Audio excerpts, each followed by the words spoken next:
जग जननी जग पालन देवी, दुख हरनी सुख करनी वो।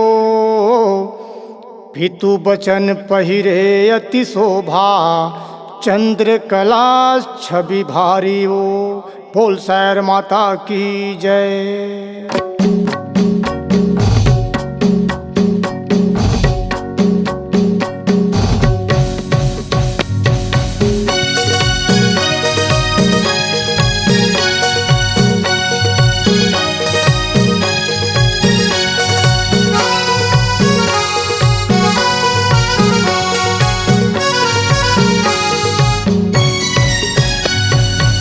सायर भवानी हो तोर पूजा कराओ, सायर भवानी हो तोर पूजा कराओ, सायर भवानी हो।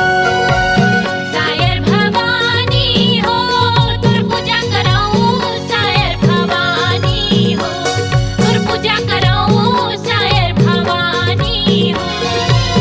सायर भवानी हो तोर पूजा कराओ, सायर भवानी हो तोर पूजा कराओ, सायर भवानी हो।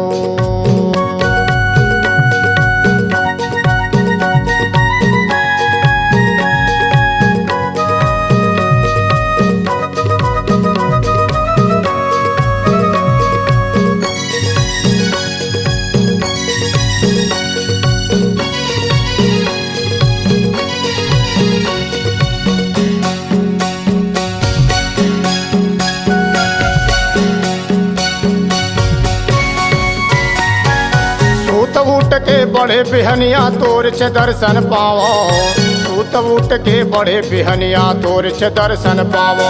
ये सूत उठ के बड़े बिहनिया तोर च दर्शन पावो, सूत उठ के बड़े बिहनिया तोर च दर्शन पावो।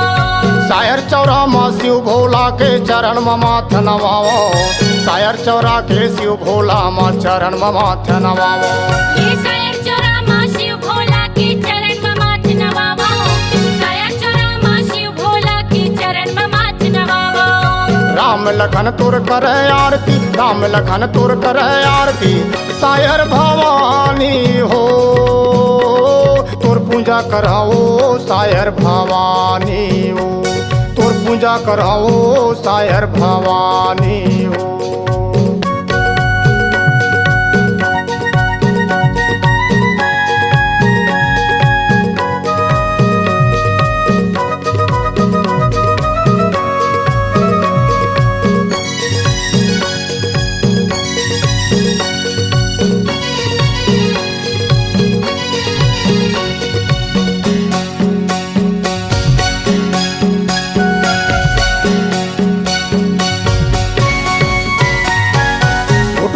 के महामाई माँ मनवांछित फल पाते, गुटकू गाँव के महामाई माँ मनवांछित फल पाते।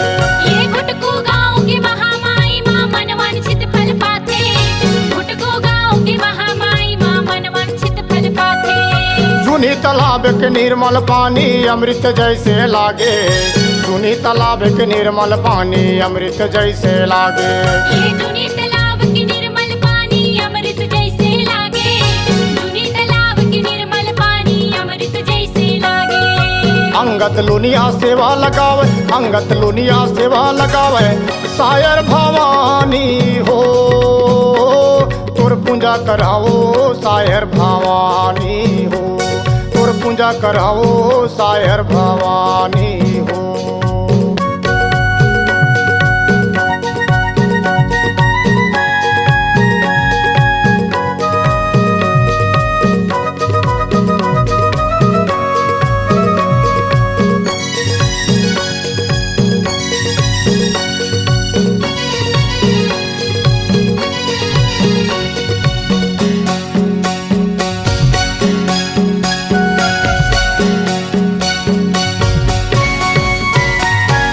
सतयुग द्वापर त्रेता कलयुग चारों युग अवतारे, सतयुग द्वापर त्रेता कलयुग चारों युग अवतारे। ये सतयुग द्वापर त्रेता कलयुग चारों युग अवतारे, सतयुग द्वापर त्रेता कलयुग चारों युग अवतारे। गुटकू गाँव के पावन माटी माँ सायर हबिराजे, घुटको गाँव के पावन माटी माँ सायर हबिराजे। ये घुटको गाँव के पावन माटी माँ सायर हबिराजे, घुटको गाँव के पावन माटी माँ सायर हबिराजे। जम्मू भगत तुर सेवा लगावे, जम्मू भगत तुर सेवा लगावे, सायर भवानी हो तुर पूजा कराओ सायर भवानी हो, तुर पूजा कराओ सायर भवानी हो, सायर भवानी हो तुर पूजा कराओ सायर भवानी हो, तुर पूजा कराओ सायर भवानी। जय हो तुर पूजा कराओ सायर भवानी हो, तुर पूजा कराओ सायर भवानी। जय हो तुर पूजा कराओ सायर भवानी। जय हो।